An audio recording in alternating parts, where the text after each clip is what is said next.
All right, let's make a start. Thank you for joining me today on this month's edition of Blister Prevention Office Hours. We're going to dive deep on ENGO Blister Patches. Okay, so yeah, we're going to really look at everything from how they work to the evidence behind them or lack thereof, how they compare to other blister prevention approaches, how to put them on, and their pros and cons and all the rest of it. So let's get into it.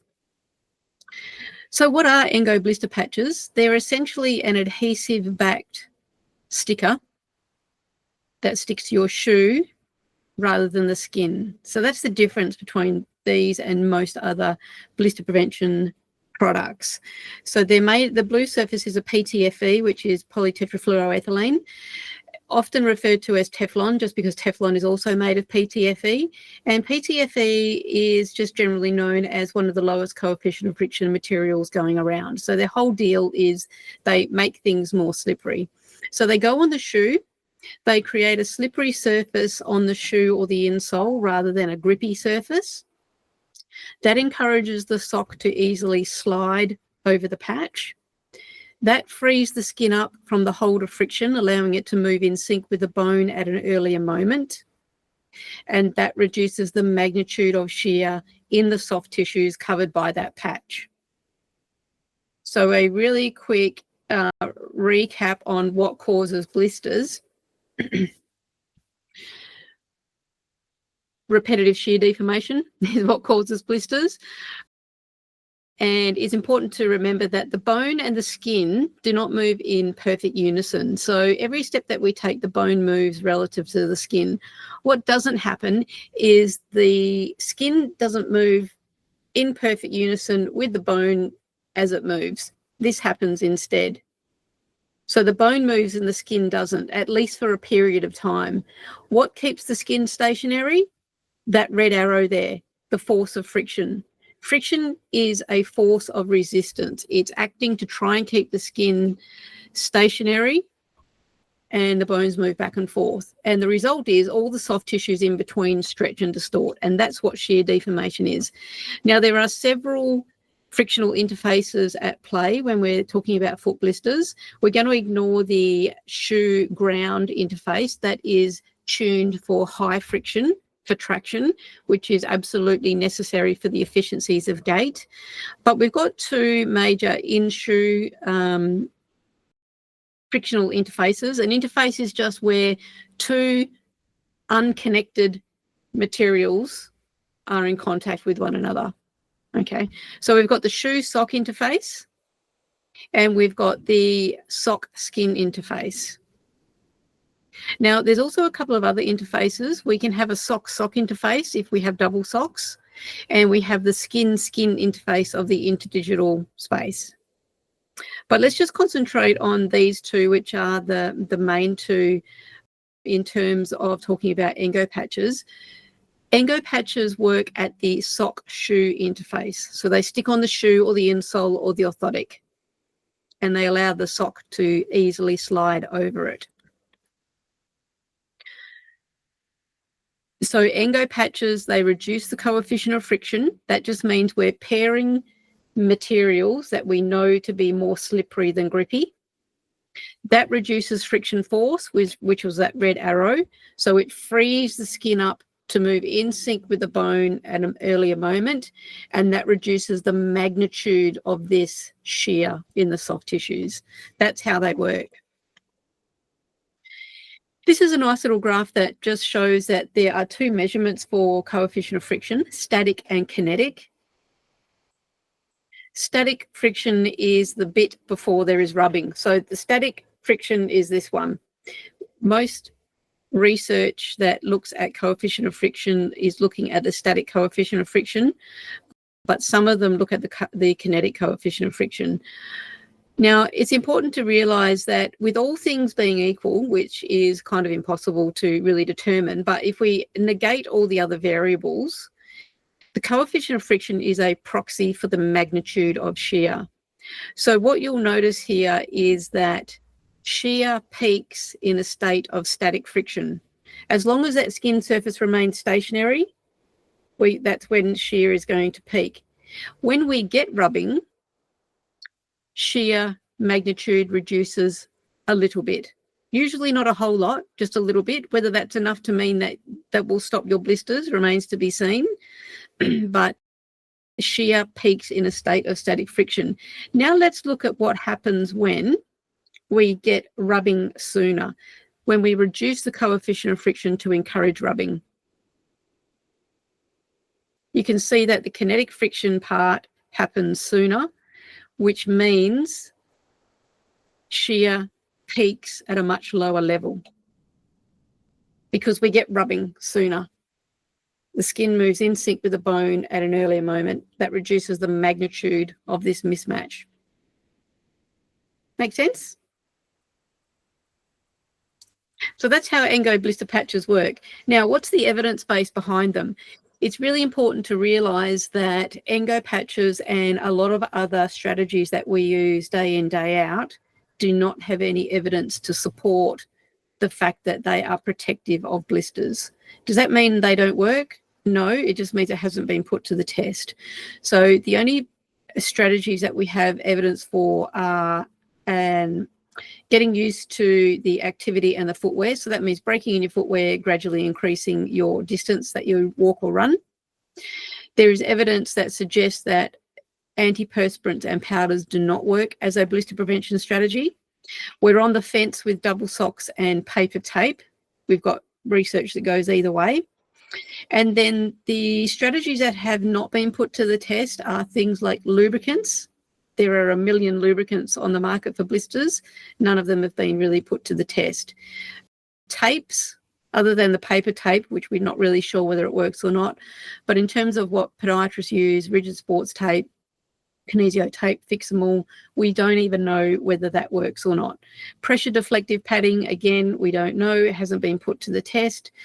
Socks of different materials. Oh, sorry, when I was talking about the evidence for, we've got the familiarity with footwear and activity. There's also neoprene insoles, so that's 3mm Spenco insoles, and densely padded acrylic socks. So in terms of socks, we know that densely padded acrylic socks are protective over cotton when the sock is identically constructed. But for all other socks, including moisture wicking socks, they haven't actually been put to the test to determine whether they do prevent blisters. There's lab research that shows that there is a moisture management function in the laboratory. Whether that translates to the in-shoe environment in the real world in an exercising capacity, we really don't know. And ENGO Patches, again, is in this group. It just has not been put to the test. However, in terms of some lab research, we do have this little graph which shows the coefficient of friction across different moisture levels. So on the x-axis, we've got a sock that starts out dry and then they gradually put water on it to increase its moistness up to 100% saturated. And what you can see here is that the PTFE, which is the blue line, or the ENGO patches here, not only does it have a lower coefficient of friction than the other materials tested, which was plastizote, poron, and Spenco, but the coefficient of friction remains at the same low level across all moisture levels from dry to saturated. So that is really something, considering the skin is constantly sweating, and particularly in hot environments, sweaty feet, and endurance events.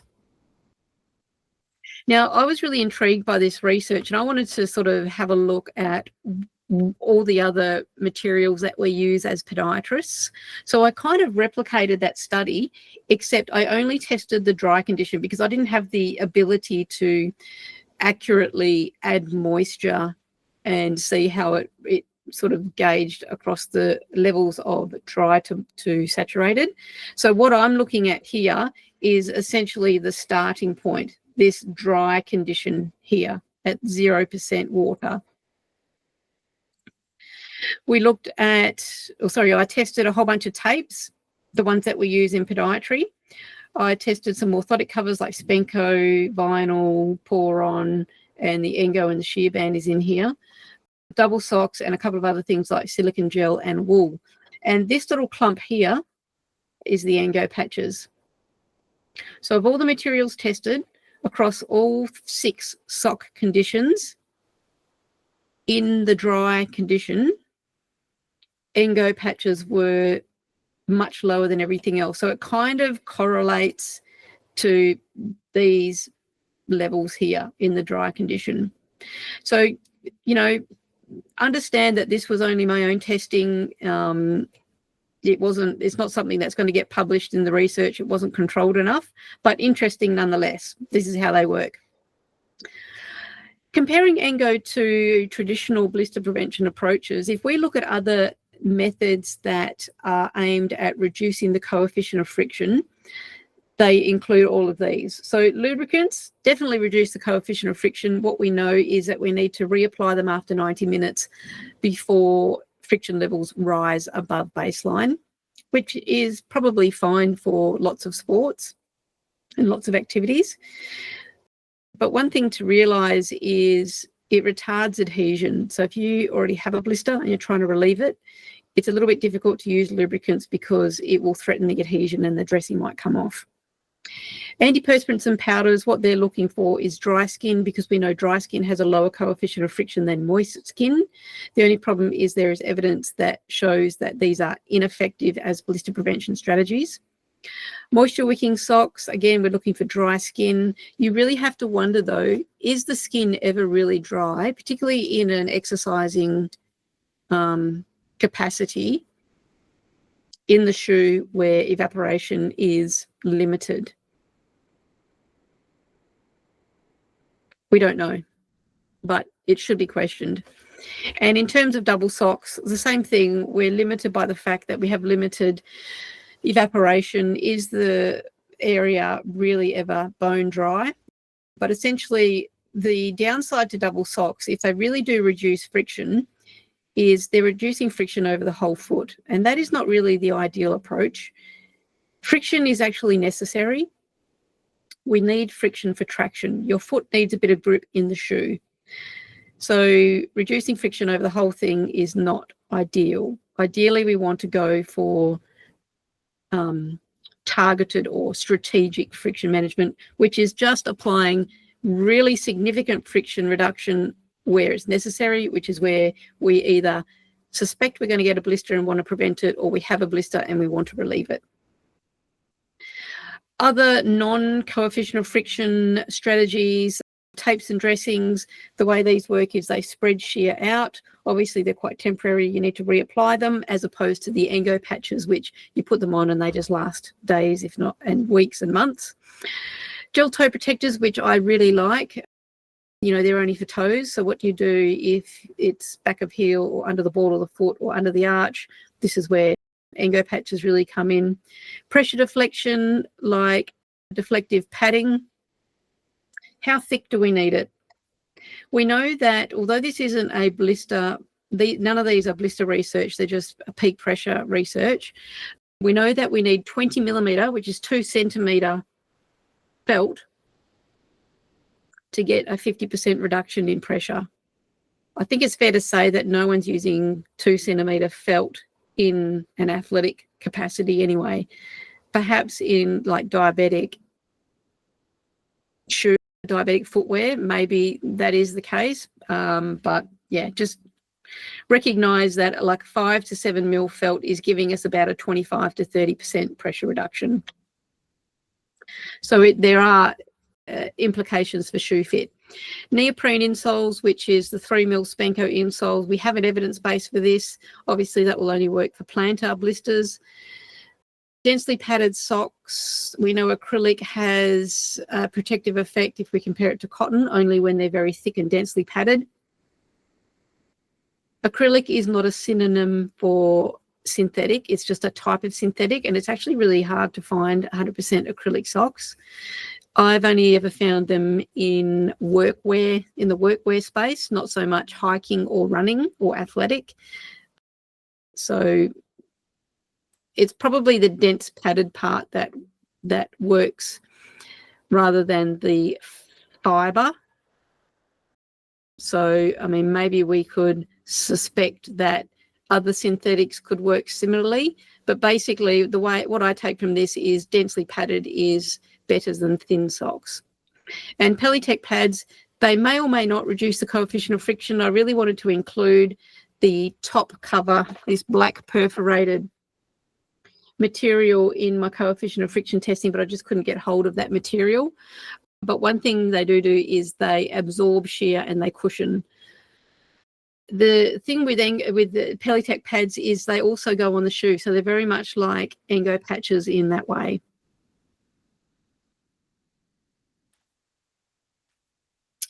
ENGO patches come in different shapes and sizes. ENGO patches started life as something called shear band. Shear band is the exact same thing in sheet form, and it was a product for the orthopedic, orthotics and prosthetics professions.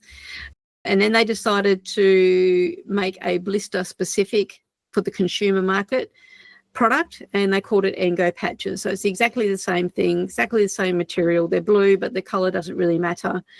So the ENGO patches come in 4 different shapes. We've got heel patches, rectangle patches, large ovals, and small ovals. So this is what they look like. Rectangles, heels.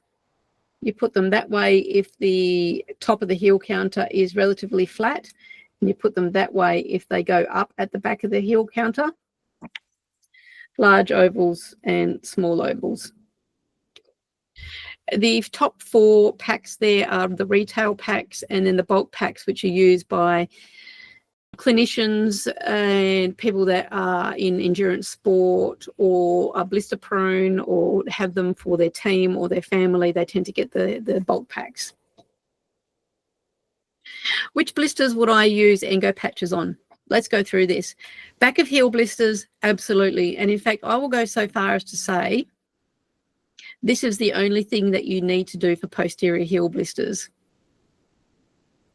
If you have someone that's still getting blisters in spite of ENGO patches at the back of the heel, I would like to know about it, because I've never come across it. They are that effective for this area. But anyway, take that with a pinch of salt. Under the heel, this is a relatively uncommon blister location. In terms of prevention, I'd probably go for something like Spenco insoles.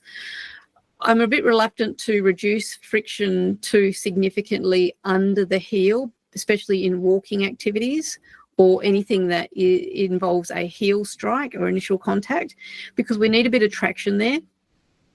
But if we do have a blister there and we need to get some sort of relief, then yeah, I'll probably put a large oval on the insole or on the orthotic.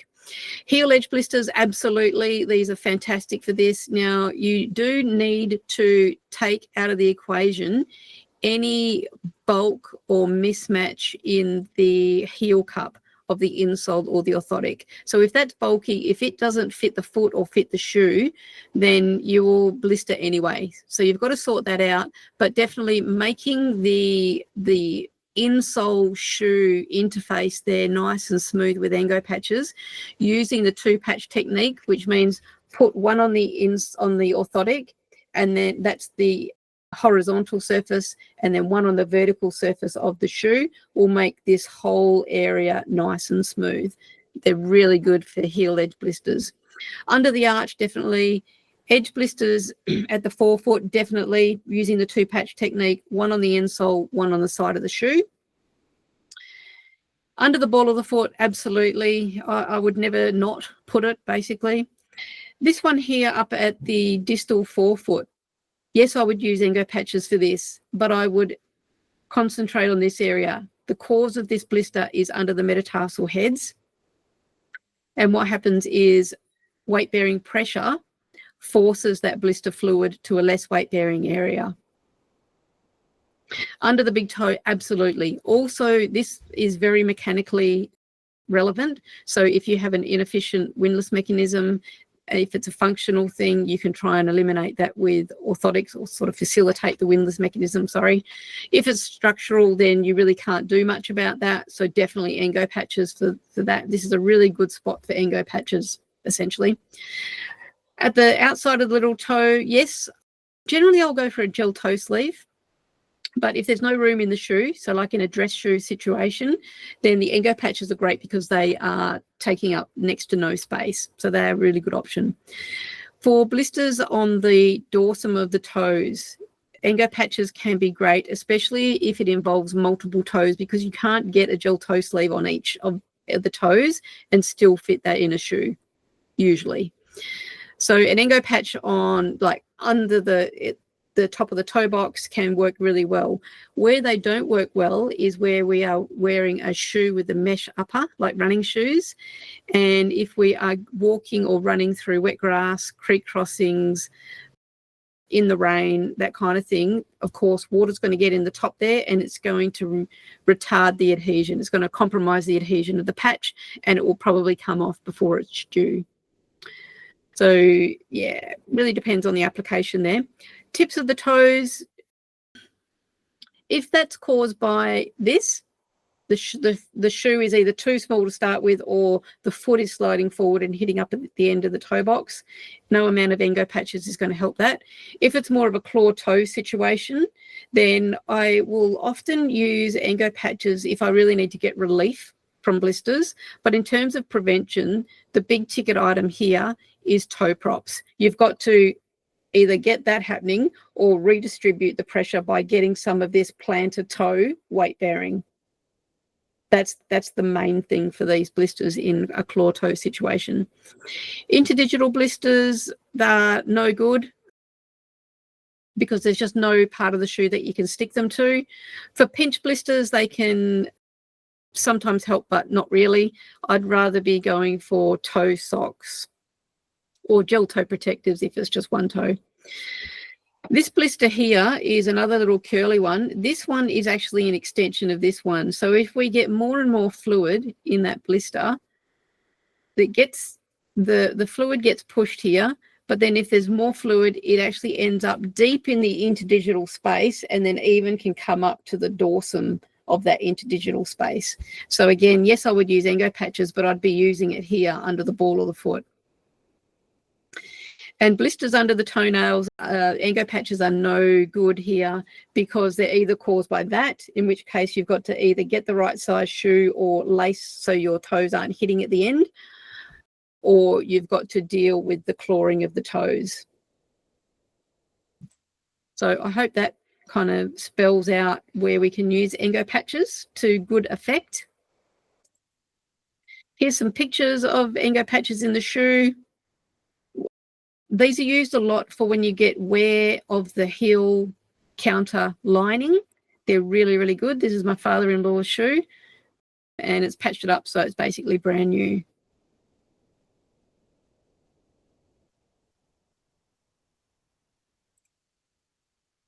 How do we apply them? Okay, so there's some things that you've got to know.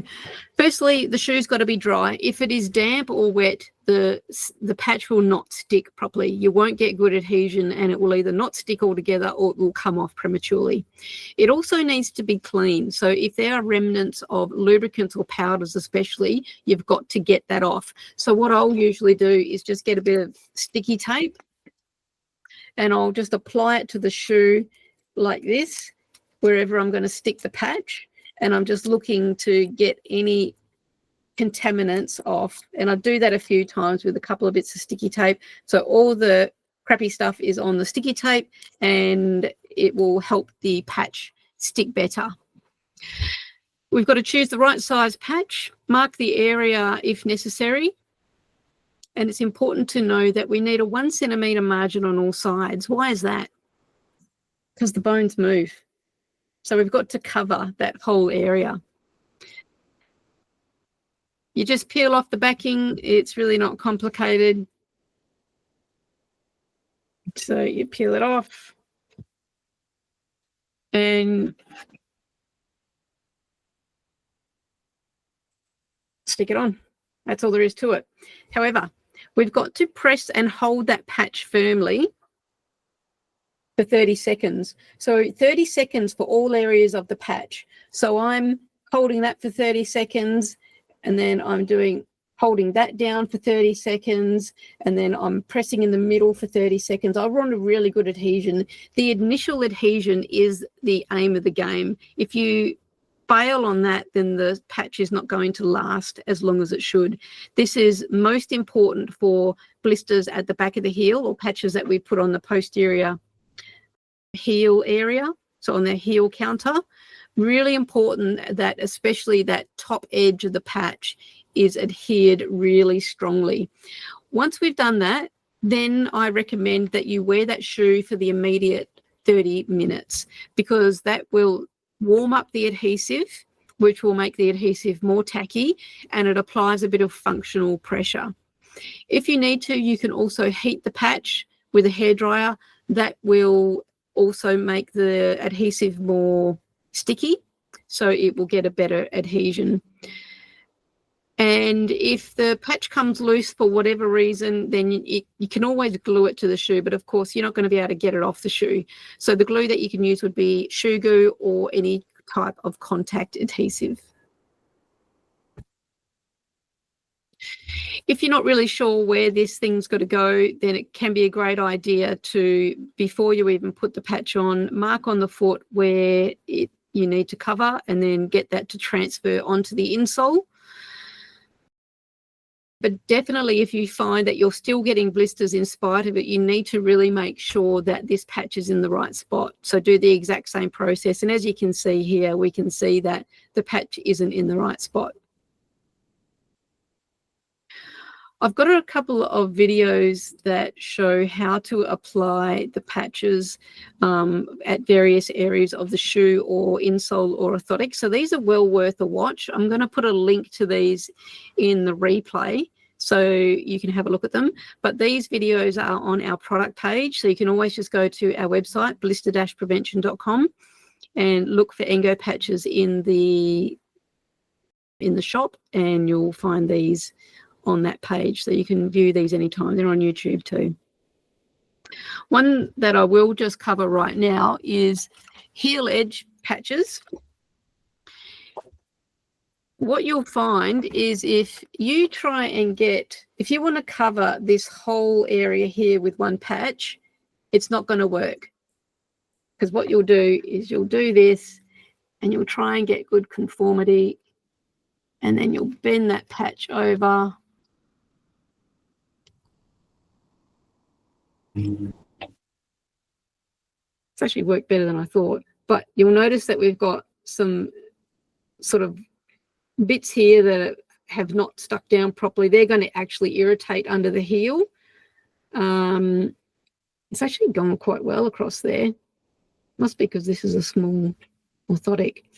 But the better way to do this for longevity, and so there's not going to be any irritation, is get a large oval,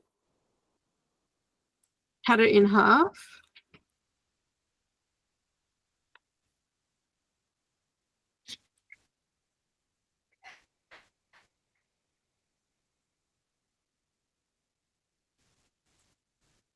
pop that on like that.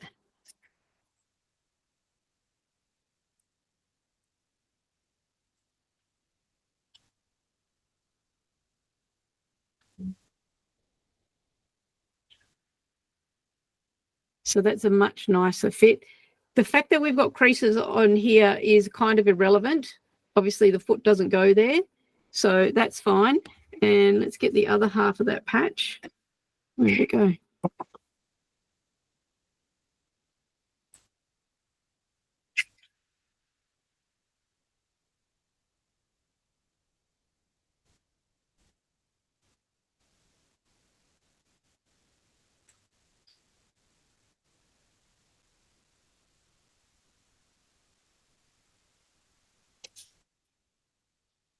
Okay, so that's nice and smooth now. So we've covered the whole back of the heel cup, and then what you do is you then put a ENGO patch on the back of the shoe.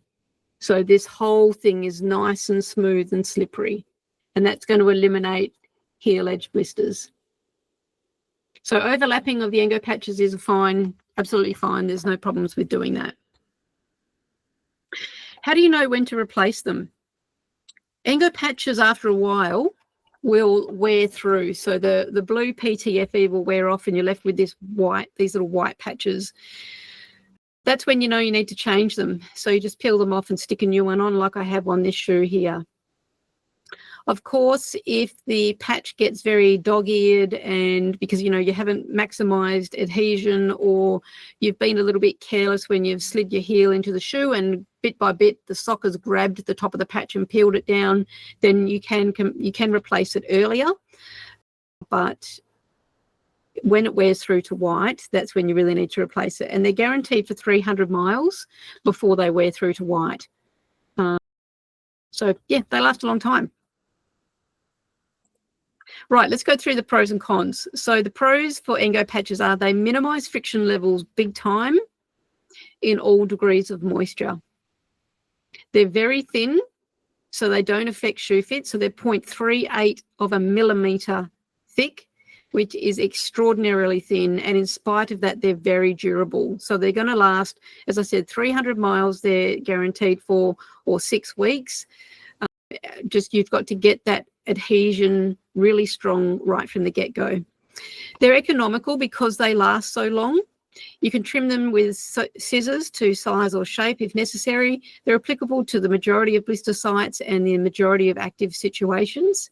You can use them in prevention and treatment, definitely for prevention, but also definitely for treatment. There's no better way to get significant friction management or friction relief than using ENGO patches when you're trying to treat a blister. So you put your betadine and your Band-Aid on, or your hydrocolloid, and then the ENGO patches on the shoe. And they're an example of strategic friction management or targeted friction management, which just means let's leave friction unaffected everywhere else, because friction is a good thing. We need it for traction. Let's just manage friction where it's a problem. So that is basically anywhere we've got a blister or we're trying to prevent a blister. The downsides to ENGO patches are they need a clean, dry surface to stick to, so that can be a bit limiting. You need to be a bit more proactive than just waiting until your shoe is in a sort of a bad state, you know, wet or dirty. Waterlogging can make them peel off, so you can't put them in the washing machine. If you're running in the wet grass or through puddles, etc., then they can come off. They have relatively low conformability. They are not overly stretchy, but you can warm them up with a hairdryer to make them a bit more stretchy and conform better. Some care is needed to stop the sock from catching the top edge of the heel patches especially. A lot of us are a little bit careless as we just jam our heel into the shoe. But just like using a heel grip, they're kind of easy to drag down, so just protect the top of that patch as you slide your heel in. And they work better when they're interfacing with a sock or stocking rather than directly against the skin. Now they are likely, not that it's been tested against skin, sorry, what I mean by that is it's latex free. It's not going to irritate the skin, but we don't know the coefficient of friction against skin. We have some idea against a whole bunch of materials, which we've tested in the coefficient of friction studies there or measurements. But essentially, if someone is finding that they're still getting blisters in spite of using ENGO patches in a no sock situation, then my suggestion is put tape on your skin and let it interface with the tape. It's likely that the coefficient of friction is significantly less because the skin has inherently got adhesive properties. Make sense? Okay, where does ENGO patches really shine? Well, anyone that's blister prone has tried a lot of stuff, and they just need you to recommend top shelf preventions. So this is where I would certainly be recommending ENGO blister patches, but you know, also gel toe sleeves are good for a lot of the toe blisters. Blister heavy sports like netball and ultramarathon. Think of netball, very high weight bearing under the ball or the foot. Assuming that we can't do a lot to reduce pressure, one thing that we can do is reduce the coefficient of friction. So ENGO patches are great across the ball or the foot in netballers. Ultramarathon, where there's just so many repetitions, the more repetitions, the more likely we are to blister, the more fair income we need to get in terms of reducing the coefficient of friction for the length of the activity. and you can't beat ENGO Patches for that in an ultramarathon or multi-day hiking kind of application. Every now and then I get people tell me they've bought multiple shoes at the shoe shop, taking them back because they cause blisters. They give them another pair, still get blisters. They give them another pair, still get blisters. Sometimes it's not about the shoe. Think about ENGO Patches as something that you can add to the shoe to make that shoe sock interface less grippy in the location where you're getting blisters, and that is more than likely to be the answer for your blister situation. So it's not always the shoe's fault. Every now and then I have people say they've tried everything. Usually they haven't tried everything, and one of the things they usually haven't tried is ENGO Patches. Quiz them. Have they tried ENGO Patches? It's likely that's going to be the answer, depending on the blister location and their sport or application. Painful calluses. So an example of this is adult-acquired flat foot deformity, where there's really high loading on the medial forefoot. So people can get calluses at the medioplantar first MPJ, and those calluses sometimes blister. What you've got to remember here is calluses and blisters are caused by the same thing, repetitive shear deformation. So someone with a painful callus, ENGO blister patches should be in your thought process. It should be one of the things, one of the tools in your toolbox that you can consider applying. And I've used these to great effect in this location. Remember, for any edge blister or medioplantar first MPJ blister, we need the 2-patch technique, one on the insole or orthotic, one on the shoe, because we need that whole thing to be nice and slippery slidey, and you need 2 separate patches so that you can take that orthotic out. Also, abductory twist callus, they can work really well for that, you know, that sort of fissuring type callus. The only thing is, unlike people with adult-acquired flat foot deformity, they're usually only got 1 or 2 or 3 pairs of shoes, so it's easy to cover all of their footwear situations, and they usually aren't going very long barefoot. Whereas if you've got an abductory twist callus, you know, they could have multiple pairs of shoes, and if they're using ENGO, they've only got it on 1 or 2 pairs of shoes, so they're only using it like 20% of the time, for example. But the more pairs of shoes, the longer they're wearing it, the more effective it's going to be. And I've really used this to great effect where that abductory twist callus ulcerates or gets painful for whatever reason. It can be really good. And also ulcers. The biomechanics behind ulcers is repetitive shear deformation. Not all ulcers. Some ulcers are caused by, you know, injury, stepping on something sharp, cutting the skin, skin tear, that kind of thing. But any mechanically driven ulcer, as well as reducing pressure, you should be thinking, can I reduce the coefficient of friction in this specific location as well?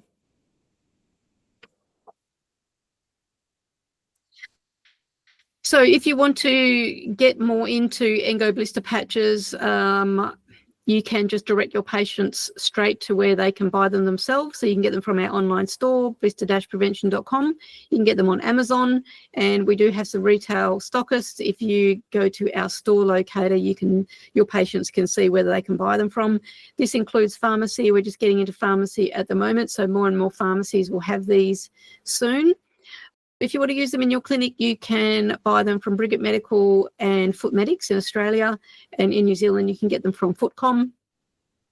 And if you would like to offer these and have those 4 retail packs or even the bulk packs in your clinical or your retail space in your clinics, then you can head to our wholesale application form, fill that out, and then we'll get you set up so you've got access to wholesale prices.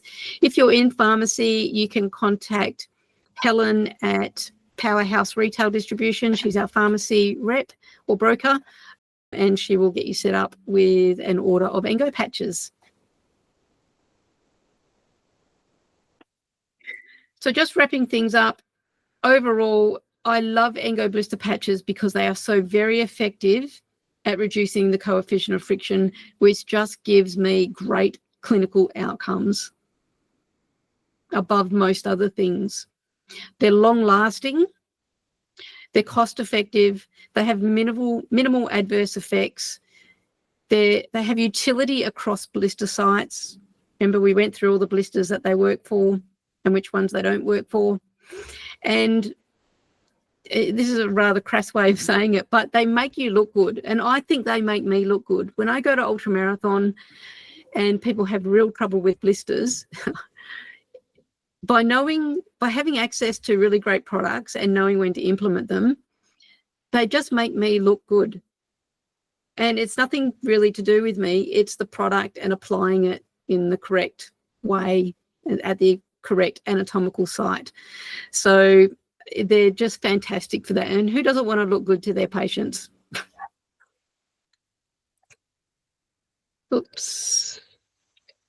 Okay, so let's get into the Q&A. Darren asked, soccer boots and recurring blisters in children.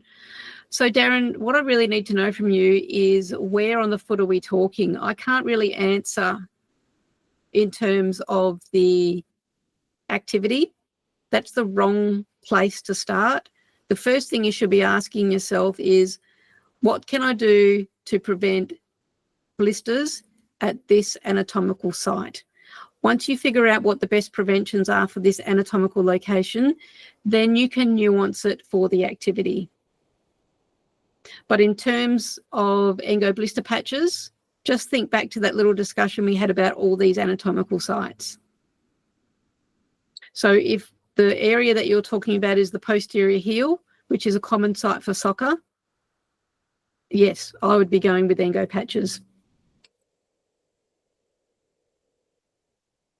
Scott asks, best blister care for children with blisters who have been diagnosed with epidermolysis bullosa. We've had this question before, Scott. Again,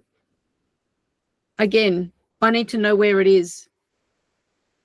So EB, which is a blistering condition, these blisters are still caused by repetitive shear deformation. Yes, they are an extreme case, but I need to know where on the foot we're talking about to tell you what the best prevention is. So guys, if you want to know this information, this is all in Blister Prevention University. It's a big part of this course is approaching blisters according to their anatomical location. So feel free to enroll and find out all this information. Nanette asks, is poor fitting footwear the main cause of blisters? It's actually not, but sometimes it is. But a lot of times people are talking to their friends or their coach or whatever and saying, I keep getting blisters, and the advice they're getting is, well, your shoes don't fit properly, go get a new pair. But if you actually quiz that person and ask, well, what is it about these shoes that I'm getting blisters in? What is it about these shoes so that I know to avoid that in the next pair of shoes that I buy? They normally can't come up with an answer. So where it is usually an issue is subungual or apical blisters where that's happening. So you need to have a thumb's width between the end of the longest toe and the end of the shoe. If it's too short, yes, you need new shoes. If the shoe is either too big or even the perfect size, but you're wearing them too loose, then it's the same thing. As far as your toes are concerned, you're wearing a shoe that's 3 sizes too small. So you've got to lace your shoes firmly to stop the foot from sliding forward and banging up against the end of the toe box. It can be relevant for lateral fifth toe blisters, pinch blisters, and interdigital blisters if the toe box is just too narrow. Okay, makes sense. So yes, you need a wider toe box if that's the case. Sometimes with these blisters, there's actually, you've got a shoe that's the perfect size, but again, you're wearing them too loose. They're either a slip-on shoe where you've got no room to move to tighten things over the midfoot to stop that from happening. So new shoes are necessary there, or lacing to keep the heel back where it should be and the toes out of the toe box. The dorsum of the toes, in claw toe situations, if that toe box is just too shallow, then yes, that can be relevant. So it can be a bit of a challenge to get people to compromise, particularly in a fashion situation. But you can put an ENGO patch on the top of that toe box that isn't going to take up any additional room and can relieve things significantly. Or if it's just one toe, like a hammer toe, then you can put a gel toe sleeve on it. And that might help significantly too. One thing I will get you to think about is there are people that literally will never get perfect shoe fit because they've got bunions or hammer toes or Haglund's deformity. So the shoe just is not made for that shape of foot. But that doesn't mean they have to get blisters all the time. Go to the top shelf preventions. And if you really needed me to boil this down in its most simple form, knowing that there is nuance in it, but ignoring that for the moment, it would be gel toe sleeves and caps for the majority of toe blisters, except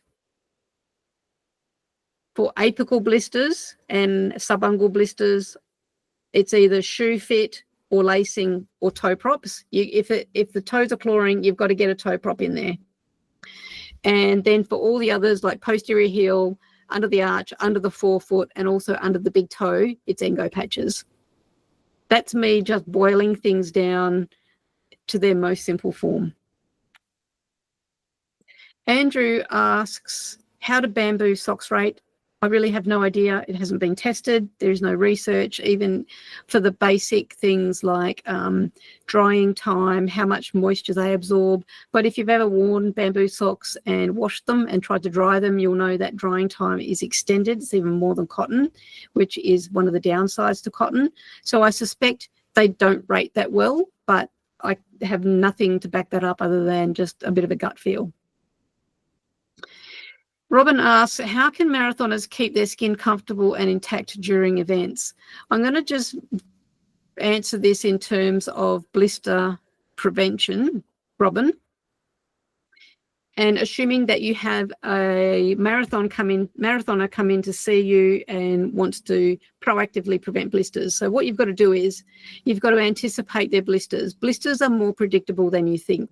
The most predictable thing is you know where you're going to get them because you've had them here before. And that's called your blister history. And most people actually ignore that intel. But it is hard-earned blister intel that really should be used to your advantage. So anywhere that they've had a blister before, I just expect to get that blister. I find out what the best prevention is. I have it in before I even start. Any areas of callus, knowing that mechanically driven callus is caused by the same forces, repetitive shear deformation. Callus is the chronic manifestation, blisters are the acute manifestation. So I suspect that we're going to get blisters in these areas, and so I will expect these blisters. I'll have the best prevention for that anatomical location, and I will have it in before I even start. Before you start the race, obviously, and also before you even get to the start line, so during your training regime. So it's basically anticipating blisters, find out what the best preventions are for these anatomical locations, and have them in place right from the get-go. That's the best way to go about it. There's not a lot of point in marathon in waiting to feel a hot spot because no one is stopping for very long at all. No one is carrying blister kits with them. So you really do have to be proactive in marathon. And this is how you be proactive in terms of blister prevention. Again, Blister Prevention University is where we have all this written down so you can access it any time. Blister Prevention University, you enroll, you have lifetime access to it. We go through all the specific anatomical locations so that you have quick access to what's going to work best in these areas. And we also talk about specific prevention strategies one by one, so you can just really get all the ins and outs of each prevention strategy. Morgan, Panna and Barbara asked, what's the best way to prevent them? Again, I really want to know the anatomical location. There are tons of ways to prevent blisters. These are just a few. These are all the ways that you can prevent blisters. We've focused on this today, this one only. But again, I really want to know the anatomical location before I can tell you what's the best way to prevent blisters. There is no single strategy or product or technique that is the best for every blister location. So hit me up with the actual location in the next office hours and I'll be happy to run through it. So yes, Blister Prevention University is for healthcare professionals, particularly podiatrists, physios, athletic trainers, and even pharmacists, although we do have a pharmacy specific course. If you're in pharmacy, hit me up for that URL and I'll take you straight there. And if you want to get access to replays of office hours, then we have a health professional specific site, which is pro.blister-prevention.com.